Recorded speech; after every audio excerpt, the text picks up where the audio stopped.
கிறிஸ்துவின் இனிய நாமத்தில் என் அன்பின் வாழ்த்துக்கள்.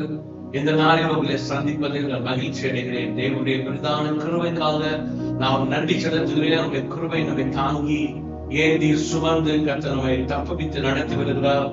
இந்த ஆண்டை நம்ம துவங்குறோம். கர்த்தருடைய பெரிய கிருபை ஒரு மாதத்தை கம்ப்ளீட் பண்ணுவதற்கு தேவன் நமக்கு கிருபை பாராட்டி இருக்கிறார். அவருடைய காலம் நம்மளோடு கூட இருந்தது. இந்த புதிய ஆண்டுல நம்ம துவக்கத்திலே நம்ம வரும்பொழுது துணிவு எதிர்பார்ப்போடு வந்தோம். அந்த எதிர்பார்ப்புகளுக்கெல்லாம் கர்த்தர் நமக்கு பதிலாய் கர்த்தர் நமக்கு அனுப்பி இருக்கிறார். அநேக பதில்களை கர்த்தர் அனுப்பி இருக்கிறார். அநேக வாக்கு தத்தங்கள், கர்த்தர் கொடுத்த வாக்கு தத்தங்கள், வார்த்தைகள் நம்முடைய வாழ்க்கையில நிறைவேறுகிறதை நாம் பார்க்க முடிகிறது. இந்த நாளிலும் உங்களோடு பேசும்படியாக கர்த்தர் கொடுத்த ஒரு வார்த்தையை நான் உங்களோடு பகிர்ந்து கொள்கிறேன். ஏசாயா தீர்க்கதரிசி புஸ்தகம் 43 அதிகாரம் 18-19 நான் வாசிக்கிறேன். முந்தினவைகளை நினைக்க வேண்டாம், பூர்வமானவர்களை சிந்திக்க வேண்டாம். இதோ நான் புதிய காரியத்தை செய்கிறேன், இப்பொழுது அது தோன்றும், நீங்கள் அறியீர்களா? நான் வனாந்திரத்திலே வழியும் அவாந்திரங்களிலே ஆறுகளை உண்டாக்குவேன். இந்த நாட்ல கர்த்தர்களோடு பேசுகிற ஒரு வார்த்தை இதுதான். இதோ நான் புதிய காரியத்தை செய்கிறேன், இதோ நான் புதிய காரியத்தை செய்கிறேன் சொல்லி கர்த்தர் நம்ம பார்த்து சொல்லுகிறார். புதிய காரியம் இந்த வரக்கூடிய நாட்கள்ல அந்த மாதத்துல கர்த்தர் கடந்த மாதத்தில் நம்ம கொடுத்த ஒரு வாக்குத்தத்தம், அவர் சத்துருக்களுக்கு அவர் வெட்கத்தை உடுத்து வைத்து அவன் மீதிலே அவன் கிரீடம் பூக்கும் என்று சொல்லி சங்கீதம் 132:18 நம்ம வாசித்தோம். கர்த்தர் பேசினார்.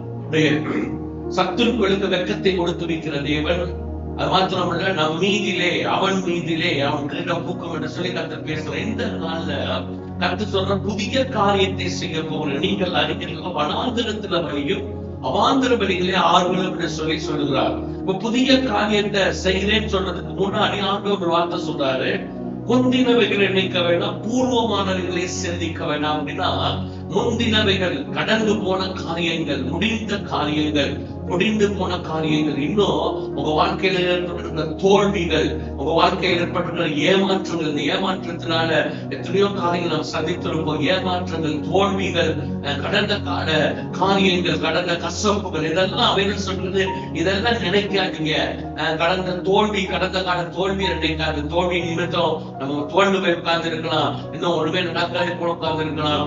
கடந்த கால தோல்விகள், எத்தனையோ ஃபெயிலியர்ஸ் வாழ்க்கை நடந்திருக்கும். எது முயற்சி எடுத்து எல்லாமே தோற்று போன ஒரு சூழ்நிலை. இதெல்லாம் தேவன் நினைக்காதீங்க, இதெல்லாம் செய்ய நினைக்காதீங்க. ஏன்னா நான் புதிய காரியத்தை செய்ய போகிறேன். இது அவர் சொல்றார் வனாந்திரத்திலே, அவர் சொல்றாரு நான் வனாந்திரத்துல வழியும் அவாந்திர வெளியில ஆறுகளை.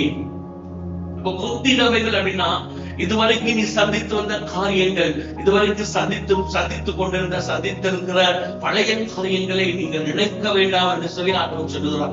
இந்த வார்த்தையை சொல்றதுக்கு முன்னாடி ஆண்டவர் ஒரு அழகா ஒரு இன்ட்ரோ கொடுத்த ஆரம்பிக்கிறது. 16 வசனத்துல சமுத்திரத்திலே வழியும் வலிய தண்ணீர்கள் பாதையும் உண்டாக்கி ரதங்களையும் குதிரை வீரர்களையும் குதிரைகளையும் இராணுவங்களையும் பராக்கிரமசாலியில் புறப்பட பண்ணி அவைகள் எழுந்திராதபடி ஒருமித்து விழுந்து கிடக்கும்.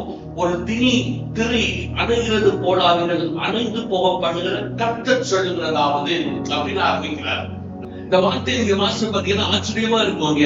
ஒரு காரியத்தை சமுத்திரத்துல வழியில் வழிய தண்ணீரில பாதையை உண்டாக்கி அப்படின்னு சொல்லிட்டு ரதங்கள் குதிரைகளையும் இராணுவங்களின் பராக்கிரமசாலியில் புறப்பட பண்ணி அவைகளை எழுந்திராதபடி ஒருமித்து கிடக்கவும் திரி அணுகிறது போல அவைகளை அழைத்து போக பண்ணுகிற கர்த்தர் சொல்லுகிறார் என்று சொல்லி ஆரம்பிங்க. அப்படின்னு என்ன அர்த்தம்னா, நீங்க பாத்தீங்கன்னா தேவன் தன்னுடைய பிள்ளைகளுக்கு யாத்திராகமத்தின் புத்தகத்துல வாசிக்கிறோம். தேவன் தன்னுடைய பிள்ளைகளுக்கு வாக்குத்தத்தம் பண்ணப்பட்ட தன்னுடைய பிள்ளைகளுக்கு பெருமூச்சின் சத்தத்தை கேட்டு கர்த்தர் இறங்கி வந்து எகிப்துல அற்புதங்களை செய்து தேவன் தன்னுடைய பிள்ளைகளை பொருளோடு புறப்பட பண்ணி இப்ப எகிப்திலிருந்து வெளியே வர்றாங்க. இப்ப 14 அதிகாரத்துல வாசிக்கிறோம், அவர்கள் எகிப்திலிருந்து வெளியே வந்து அந்த ரெவிதீமிலே அவர்கள் திரும்பி மித்தேலுக்கு சமுத்திரத்தின் பாகால் செபோனுக்கு இருக்கிற ஈரேல் பள்ளத்தாக்கிலே அவர்கள் பாளையம் இறங்கி இருக்கிறாங்க. இப்ப ஒரு பெரிய சேலஞ்ச் அவங்க முன்னாடி இருக்கிறது. முன்னாடி இருக்கக்கூடிய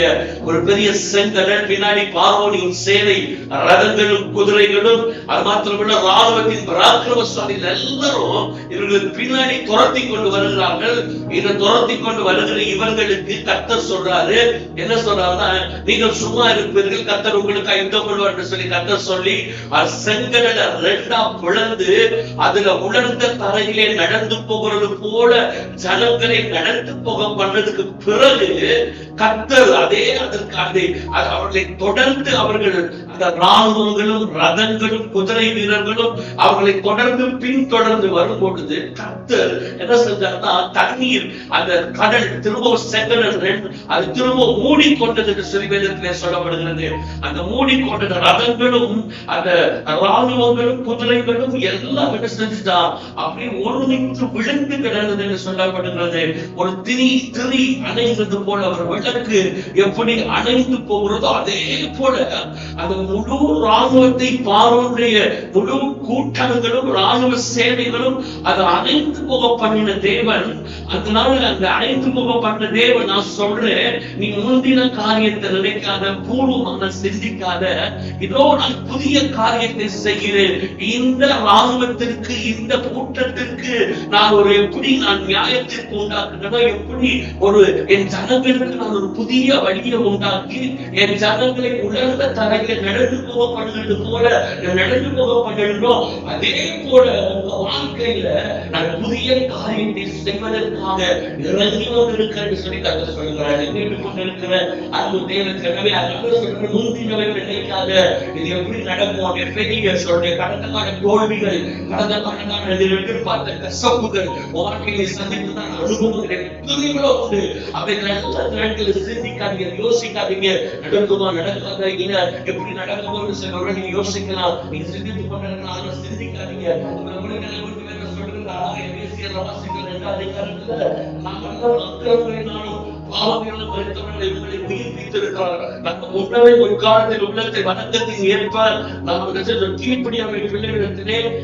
இப்பொழுது செய்கிற ஆகாயத்து அதிகார பிரபுவை ஆவிக்கேற்றபடியே நடந்து கொண்டீர்கள்.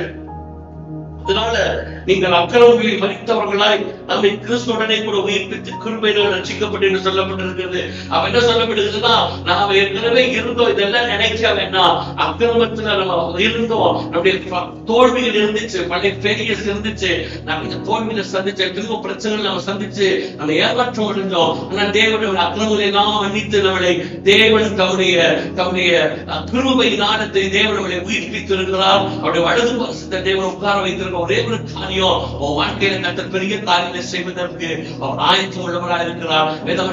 எபிரேயர் 12 அதிகாரம் சொல்லுது, 1-2 வசனத்தை வாசிக்கிறோம்.